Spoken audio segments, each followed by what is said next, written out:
News 24 తెలుగుకు స్వాగతం. ఇప్పుడు వార్తల్లోని ముఖ్యాంశాలు ఇప్పుడు చూద్దాం. కన్నా రంగయ్య చారిటబుల్ ట్రస్ట్ ఆధ్వర్యంలో 116 మంది విద్యార్థులకు సుమారు 14 లక్షలు నిన్న రాత్రి పల్నాడు జిల్లా కలెక్టర్ కృతికా శుక్లా ఎమ్మెల్యే కన్నా లక్ష్మీనారాయణ చేతుల మీదుగా అందజేశారు. ఈ సందర్భంగా ప్రభుత్వ పాఠశాలల్లో చదివే విద్యార్థులను ప్రోత్సహించాలని ఉద్దేశంతో గత కొన్ని సంవత్సరాల నుండి 10వ తరగతి ఇంటర్లో ప్రతిభ చూపించిన విద్యార్థులకు ఉపకార వేతనాలు అందిస్తున్నట్లు ఎమ్మెల్యే కన్నా తెలియజేశారు. ఈ కార్యక్రమంలో ఆర్డీఓ గోపాలకృష్ణ, విద్యార్థులు, తల్లిదండ్రులు, నాయకులు, కార్యకర్తలు పాల్గొన్నారు.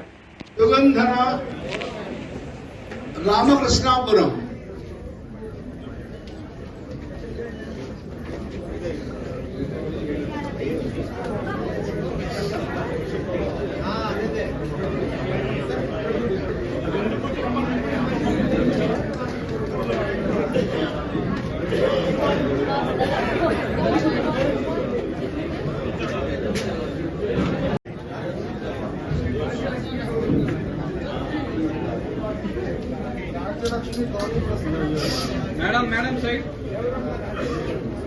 भाई इधरम्मा